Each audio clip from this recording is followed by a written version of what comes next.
All right, good morning. So this morning I want to talk about the new Dirty Dozen list for 2024. So an organization called the Environmental Working Group comes out with a list every year of what they call the Dirty Dozen, and it's 12 produce items that are known that they've tested and found to have high levels of pesticide residue. Now, so if you are not really familiar with how agriculture works, a lot of the fruits and vegetables that we have at the grocery store that are conventionally uh, grown, they use a decent amount of pesticide, to keep bugs and stuff off.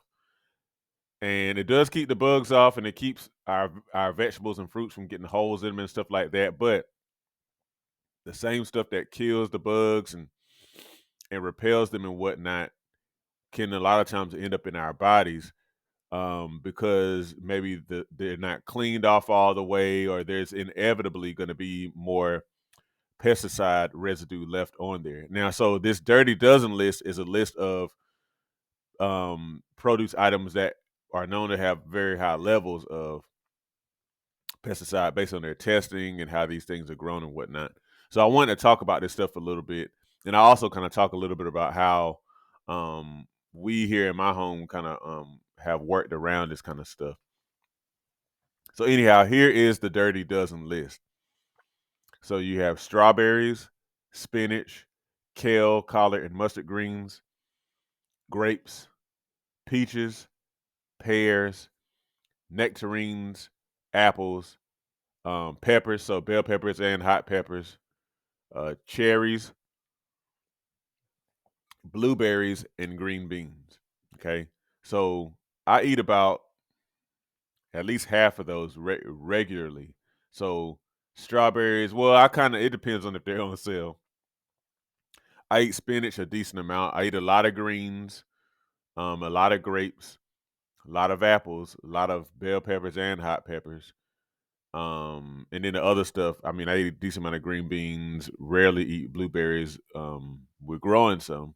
So hopefully we now are able to get some without the deer taking them away. But yeah, so these are, um, as they have said here, the 12 fruits and vegetables that were the most contaminated with pesticides, according to their analysis. So again, keep in mind, pesticides, the same things again that keep the bugs away, when they get into our bodies, are not good. They can cause harm. They can cause various issues and whatnot, kind of trace to various ailments, diseases, and whatnot.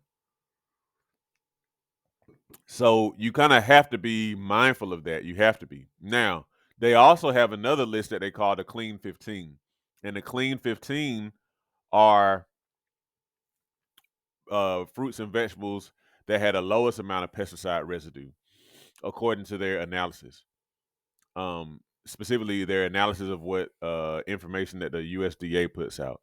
So here are the fruits and vegetables on the Clean 15 list: carrots, sweet potatoes, mangoes, mushrooms, watermelon, cabbage, kiwi, honeydew melon, asparagus, frozen peas, papaya, onions, pineapple, sweet corn, and avocados. Okay. Okay, so they have this little caveat in here that says, just an asterisk little note that says a small amount of sweet corn, papaya, and summer squash sold in the United States is produced from genetically modified seeds. Buy organic varieties of these crops if you want to avoid genetically modified produce. So yes, that's the whole other issue too, that some of our stuff is produced from GMO seeds. So I knew that some amount of corn was produced like that. I didn't know that with summer squash.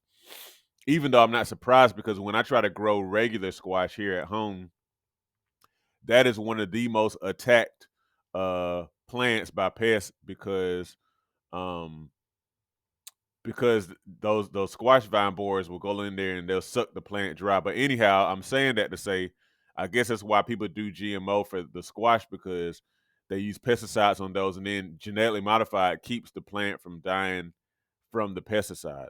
But again, GMO is something that I personally don't trust, and I'm sure when you go out and eat processed food, it's inevitably going to be in there. You know, like a lot of corn products, products that have high fructose corn syrup and stuff like that in them, probably going to be GMO. And you're seeing that a lot of times on labels now, bioengineered ingredients and stuff like that. But anyhow, I digress. On this Clean 15, I'm really happy to see what I see on here because we eat a decent amount of carrots. Yeah, we eat a lot of carrots here. We eat a lot of sweet potatoes. We eat a lot of cabbage. And we eat a lot of onions, a decent amount of pineapple, and a lot of avocados too. I don't do a whole lot of corn. I like corn, but I don't do a whole lot of just straight corn. Um, but anyhow, why am I even mentioning this? I'm mentioning this because it's important for us to understand like where our food comes from. It's important for us to understand that even if you are one who is getting in your fruits and vegetables, that you need to make sure you clean them too. You need to make sure that you understand that, especially if they're conventionally grown. When I say conventionally grown, I mean they're not organic. That means they're grown with conventional methods.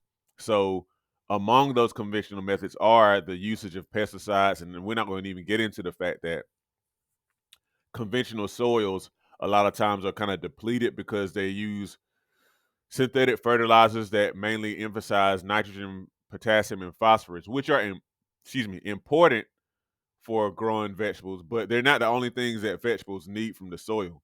So the other stuff is not really replenished as well as it might be whenever something is grown organically, in theory. So, but that's a whole another topic. So anyhow, now I want to talk about so even with the Clean 15 list, you need to clean your vegetables. So and your fruits. The least that we all can do is rinse our stuff when we before we eat it. Now, there's still gonna be residue on there. So one thing that my wife and I have done for the past many years is use vinegar, white vinegar, and soak our vegetables and fruits in like vinegar water for, I don't know, at least about 5 minutes or so to get some of that pesticide stuff off. And another thing is, which my wife has done more, but I'm starting to do it more too, is a baking soda water solution, which also you do the same thing. You soak the vegetables and fruits in a baking soda water solution for a while, and then make sure you kind of rinse it off real well. And that apparently helps to get a lot of pesticides off. Matter of fact, this source I got from Consumer Reports said soaking in the baking soda solution for 12 to 15 minutes, um, according to this study, will help to completely get rid of the pesticides.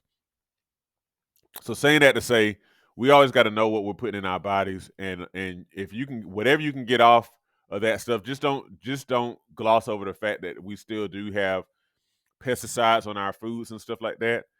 I've given you the list here. I'll link to Environmental Working Group's site if you want to download their free downloadable list of the Clean 15 and the Dirty Dozen.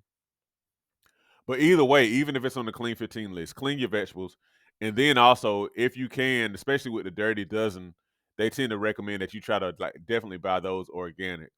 Um, but if you don't, still think about doing vinegar water or baking soda water for 5, 10, 15 minutes to get as much of that residue off as you can.